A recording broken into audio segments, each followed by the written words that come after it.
সনাতন ধর্ম মতে বছরের একটি অন্যতম গুরুত্বপূর্ণ সময় হলো পিতৃপক্ষ। শাস্ত্র অনুসারে এই সময় আমাদের পূর্বপুরুষরা বিভিন্ন রূপ নিয়ে পৃথিবীতে ফিরে আসেন। এই সময় পূর্বপুরুষরা তাদের পরিবারের আশেপাশেই থাকেন, তাই বছরের এই সময়টাকে অত্যন্ত গুরুত্বপূর্ণ সময়কাল বলে মনে করা হয়। বন্ধুরা, প্রত্যেক বছর ভাদ্রপদ মাসের পূর্ণিমা তিথি থেকে শুরু হয় এই পিতৃপক্ষ, যা চলে পিতৃমোক্ষম অমাবস্যা পর্যন্ত, যাকে আমরা মহালয়ার অমাবস্যা বলে থাকি। বন্ধুরা, সাধারণত 15 দিন ধরে চলে এই পিতৃপক্ষ। এই বছর 2025 সালের পিতৃপক্ষ শুরু হয়েছে আগামী 8ই সেপ্টেম্বর সোমবার। এক পক্ষ কাল অর্থাৎ 15 দিন পিতৃপক্ষ চলার পর আগামী 21শে সেপ্টেম্বর পিতৃপক্ষ শেষ হয়ে দেবীপক্ষের সূচনা হবে। পিতৃপক্ষের শেষ দিনটি মহালয়া হিসেবে পালিত হয়। বন্ধুরা, শাস্ত্র অনুযায়ী বলা হয়েছে যে পিতৃপক্ষ চলাকালীন সময়ে এমন কিছু বিষয় রয়েছে যা আমাদের সর্বদাই এড়িয়ে চলা উচিত। এই সময় এমন কিছু কিছু কাজ রয়েছে যা আমাদের কখনোই করা উচিত নয়। এর ফলে পরিবারের অমঙ্গল নেমে আসে। এই সময়কালে আমাদের প্রয়াত পূর্বপুরুষদের আত্মার শান্তির উদ্দেশ্যে আমাদের কিছু কিছু কাজ অবশ্যই করা প্রয়োজন। আজকের এই ভিডিওর মাধ্যমে আপনাদের সঙ্গে আলোচনা করব যে এই পিতৃপক্ষ আসলে কি, এই সময় কোন কোন বিষয়গুলি আমাদের এড়িয়ে যাওয়া প্রয়োজন এবং পিতৃপুরুষদের আত্মার শান্তির জন্য এবং তাদের আশীর্বাদ লাভের জন্য এই সময় আমাদের কোন কোন কাজ করা উচিত। এই সব বিষয় নিয়েই আজকের এই ভিডিওতে আপনাদের সামনে বিস্তারিতভাবে আলোচনা করব।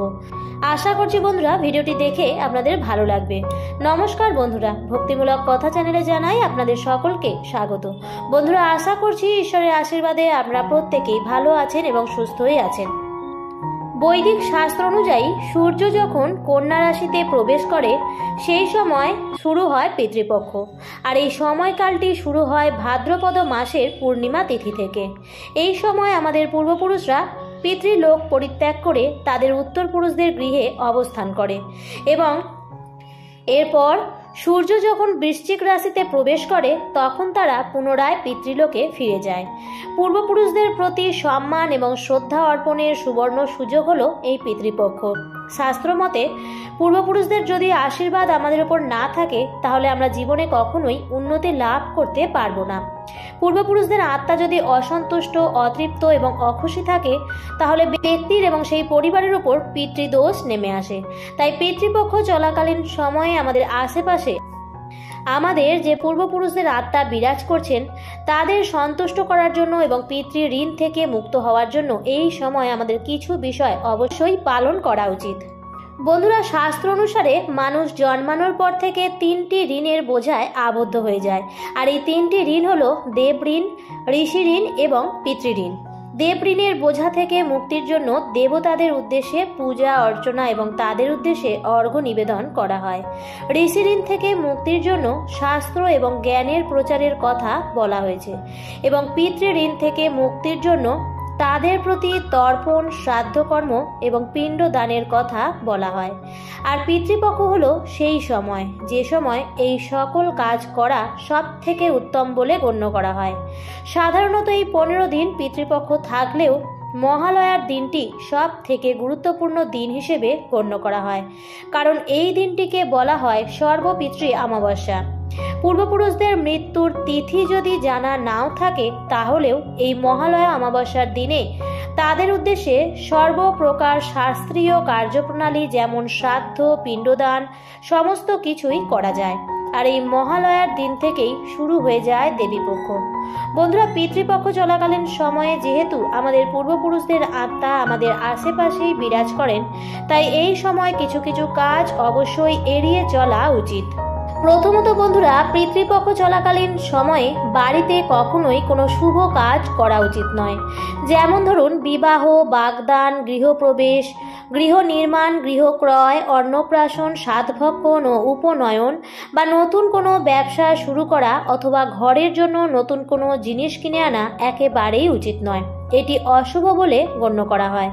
এই পিতৃপক্ষ চলাকালীন সময়ে যতটা সম্ভব সাধারণ এবং সাত্ত্বিক জীবনযাপন করা উচিত। যথাসম্ভব চেষ্টা করবেন তেল এবং সাবান না মেখে স্নান করতে।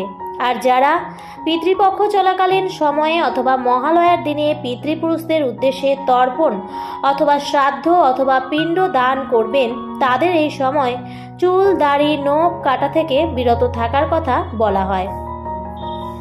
শাস্ত্র অনুসারে সাধারণের ক্ষেত্রেও এই বিষয়টি অনেকখানি প্রযোজ্য।